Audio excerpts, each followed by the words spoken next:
warahmatullahi wabarakatuh. Nah, alhamdulillah udah pada semangat nih. Walaupun di luar sedang mendung, tetapi kita harus tetap semangat ya, teman-teman. Nah, halo teman-teman, selamat pagi. Apa kabar kalian semua? Nah, kalau saya bilang apa kabar kalian semua, kalian jawab dengan alhamdulillah, luar biasa, tetap semangat, Allahu Akbar. Oke, oke. Apa kabar kalian semua? Alhamdulillah, luar biasa, tetap semangat, Allahu Akbar. Alhamdulillah, udah pada makin semangat nih. Oke, alhamdulillah pada kesempatan pada pagi hari ini kita masih diberikan kesehatan sehingga dapat berkumpul kembali di kelas ini dengan mata pelajaran fikih. Oke, sebelum kita memulai pelajaran pada pagi hari ini, alangkah baiknya kita mengucapkan basmalah dan berdoa terlebih dahulu karena berdoa sangat penting. Oke. Bismillahirrohmanirrohim. Robbi shrahli sodri wa yassirli amri wahlul uqdatam min lisani yafqahu qawli. Alhamdulillah, semoga apa yang kita pelajari pada pagi hari ini dapat membawa manfaat untuk kedepannya. Oke, alhamdulillah. Oh iya, sebelum kita memasuki pelajaran, apakah semuanya hari ini hadir? Atau ada yang berhalangan hadir? Alhamdulillah semuanya hadir. Oke. Nah, teman-teman, bagaimana biar kita makin semangat? Kita akan melakukan ice breaking terlebih dahulu. Gimana? Oke. Jadi, nama ice breaking ini adalah ini, yang ini, kalau yang ini. Oke. Jadi, kalian dengarkan instruksi atau apa yang saya ucapkan. Oke, gimana? Oke. Ini kambing.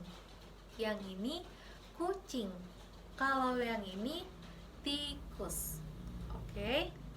Cukup jelas atau sudah ada gambaran ice breaking ini bakalan gimana? Belum. Oke, ingat ya. Ingat kata kunci dari masing-masing kata yang saya sebutkan. Ini kambing. Yang ini kucing. Kalau yang ini tikus. Oke.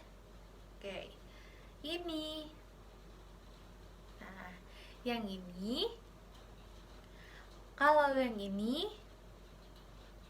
Oke, alhamdulillah pada nyimak semua. Oke, coba saya acak. Kalau yang ini. Yang ini, alhamdulillah pada mendengarkan dengan amat sangat baik. Berarti kalian masih fokus mendengarkan apa yang saya ucapkan. Jadi ice breaking ini gunanya adalah untuk membangkitkan fokus terhadap apa yang diucapkan oleh seorang guru atau trainer. Oke. Nah, jadi teman-teman, pada pagi hari ini kita memasuki bab yang ke-7, yaitu malikiyah atau kepemilikan. Oke. Nah, jadi teman-teman, sebelumnya kalian pasti sangat sering mendengar arti pemilik. Pemilik, atau kadang kalian dalam kehidupan sehari-hari, misalkan nih kalian sedang berada di dalam musola atau masjid atau tempat sholat lainnya. Terus kalian lupa membawa perlengkapan sholat. Lalu di sana biasanya di masjid kan ada lemari atau rak yang berisikan alat sholat, yaitu mukena, sarung, dan lain-lain. Nah, lalu bagaimana hukumnya Bu dengan kepemilikan alat sholat tersebut? Oke, jadi di sini kita akan membahas mengenai kepemilikan atau malikiyah. Oke, jadi kita akan mulai dengan istilah atau arti dari malikiyah tersebut. Oke, jadi di sini, sebelumnya kita akan menggunakan metode keyword atau kata kunci. Jadi di sini ada beberapa kata kunci atau inti dari materi di dalam bab 7 ini. Oke. Nah, kita mulai dari arti terlebih dahulu. Oke. Jadi malikiyah dari bahasa Arab yaitu milkun atau sesuatu yang berada dalam kekuasaannya. Oke, sedangkan menurut istilah adalah suatu harta atau barang yang secara hukum dapat dimiliki oleh seseorang untuk dimanfaatkan dan dibenarkan untuk dipindah tangankan penguasaannya kepada orang lain. Oke. Jadi seperti contoh tadi alat sholat di masjid itu. Oke. Nah, lalu di sini ada macam-macam kepemilikan. Jadi macam-macam kepemilikan ini terbagi menjadi 4. Yang pertama ada ihrozul mubat, yaitu harta yang belum ada pemilik sahnya, seperti ikan di laut atau ikan di sungai, lalu kayu di hutan, atau yang ada di alam bebas. Kan kalau misalkan di alam bebas itu kita tidak tahu siapa pemiliknya, tetapi secara tidak langsung pemilik sebenarnya adalah Allah. Oke. Kita tidak mengetahui pasti siapa pemilik dari apa yang ada di alam bebas. Namun, semua yang ada di alam ini adalah ciptaan Allah, atau kita bisa sebut dengan pemiliknya adalah Allah. Tetapi dalam kepemilikan atau malikiyah kita harus mengetahui siapa yang pasti dari pemiliknya tersebut. Oke. Nah, lalu ada bil uqud, yaitu dimiliki melalui akad. Nah, akad di sini artinya jual beli. Oke, jadi misalkan kalian membeli sebuah buku nih. Oke, kalian membeli sebuah buku. Nah, buku ini dibeli dari hasil akad, yaitu jual dan beli. Jadi kalian sudah menerapkan bil uqud. Oke.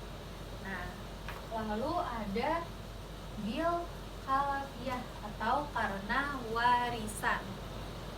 Nah, warisan ini contohnya adalah sesuatu yang diwariskan oleh orang tua atau keluarga kita. Nah, lalu di sini ada minal maliki, dari perkembangbiakan. Contohnya, misalkan kita mempunyai peternakan sapi atau ayam ataupun hewan-hewan ternak lainnya, dan mereka berkembang biak dan menghasilkan susu, telur, dan lain-lain. Nah, susu dan telur ini adalah contoh dari minal maliki. Oke. Nah, lalu ada sebab-sebab kepemilikan. Jadi, teman-teman, sebab-sebab kepemilikan ini dibagi menjadi 3, yaitu ada kepemilikan penuh atau milk tam. Nah, kepemilikan penuh ini adalah penguasaan atau pemanfaatan benda atau harta yang dimiliki secara bebas. Oke, jadi kalau misalkan kepemilikan penuh itu berarti sepenuhnya adalah milik kita. Oke, sepenuhnya adalah milik dari kita. Nah, lalu ada kepemilikan materi. Nah, kalau kepemilikan materi ini dibatasi dari penguasaan materi saja. Nah, lalu ada lagi nih, yang terakhir adalah kepemilikan manfaat, yaitu terbatas pada manfaat. Tetapi kepemilikan manfaat ini tidak dibenarkan secara hukum. Oke, sampai sini jelas teman-teman? Atau ada yang ingin ditanyakan terlebih dahulu sebelum kita lanjut ke dalam Ihrozul Mubahat, ada Ihyaul Ma'wad sama Kalafiyah? Oke, lanjut. Udah paham semuanya? Alhamdulillah udah paham semuanya. Oke, kita lanjut ke Ihrozul Mubahat. Oke, Ihrozul Mubahat ini apa, Bu Guru? Jadi, Ihrozul Mubahat ini adalah bolehnya seseorang memiliki harta yang tidak bertuan. Nah, tidak bertuan di sini maksudnya adalah tidak dimiliki oleh siapapun. Artinya bebas. Jadi contohnya misalkan ada burung yang nyasar nih masuk rumah kita. Terus mereka tersesat dan tidak keluar. Nah, habis itu kita berpikir bagaimana kalau kita merawat burung tersebut. Oke.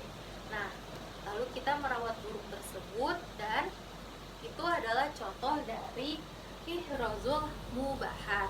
Oke. Lalu di sini ada Ihyaul Ma'wad. Oke, apa sih Ihyaul Ma'wad itu? Nah, Ihyaul Ma'wad itu adalah upaya membuka lahan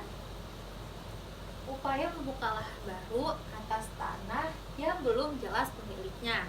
Tetapi di sini misalkan kita mau membuka lahan untuk kepentingan publik, misalkan ada lahan kosong, lalu kita ingin membangun masjid.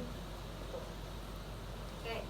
Lalu terakhir di sini ada hukum dari Ihyaul Mubad.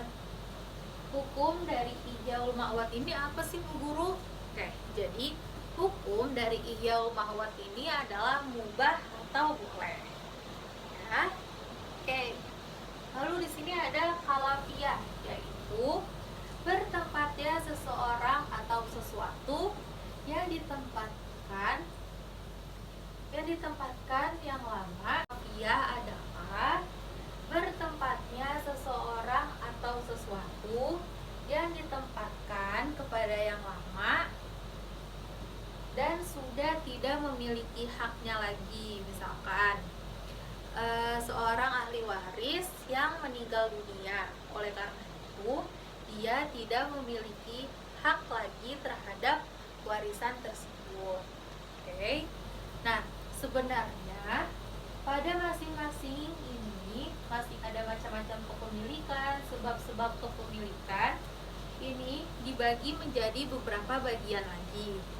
Tetapi karena ini adalah awal pertemuan di bab 7, maka hari ini Ibu hanya memberikan inti-inti dari masing-masing apa yang ada di bab 7 ini. Oke, sampai sini jelas atau ada yang ingin ditanyakan? Oke. Oh iya, apa? Ada yang ingin bertanya? Oh iya, silakan. Oke.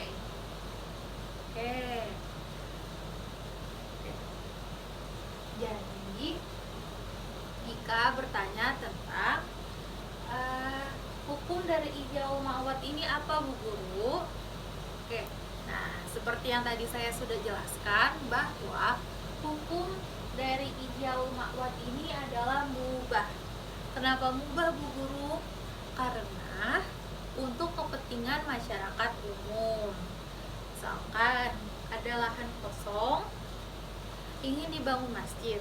Kan kalau itu kan karena ingin membangun masjid, maka orang-orang sekitar akan merasakan manfaat dari masjid tersebut. Oke. Nah, apakah Dika sudah mengerti? Alhamdulillah sudah mengerti. Nah, sebenarnya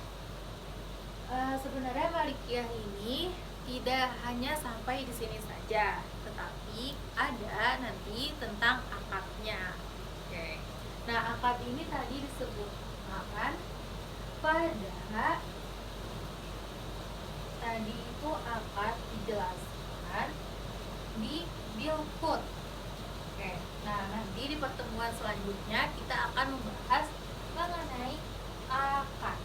Oke. Nah, jadi untuk hari ini kita cukupkan sampai di sini. Nah, teman-teman, karena Ibu sudah membuat keyword ini dan Ibu rasa masih kosong, jadi untuk tugas di pertemuan berikutnya, Ibu akan membagi kalian menjadi 5 kelompok dan masing-masing kelompok ini terdiri dari 5 sampai 6 orang. Nah, lalu tugasnya apa sih, Bu Guru? Oke. Jadi tugasnya adalah Ibu Guru akan setelah ini akan membagikan 3 sampai 5 kertas origami. Nah, nanti di origami ini kalian setiap kelompok menyiapkan 3 sampai 5 kata kunci dari bab 7 ini, tetapi tidak boleh sama dengan apa yang sudah Ibu tulis di sini atau Ibu tempel di sini. Oke, apakah kalian sudah mengerti? Oke, alhamdulillah. Jadi misalkan kalian boleh menuliskan ayat Al-Qur'annya atau hanya tulis kepemilikan atau apapun yang berhubungan dengan bab 7 ini. Oke. Apakah kalian sudah mengerti? Oke, alhamdulillah udah pada mengerti. Oke. Mungkin pada pagi hari ini kita cukupkan sampai sini. Oke, billahi taufiq wal hidayah. Wassalamualaikum warahmatullahi wabarakatuh.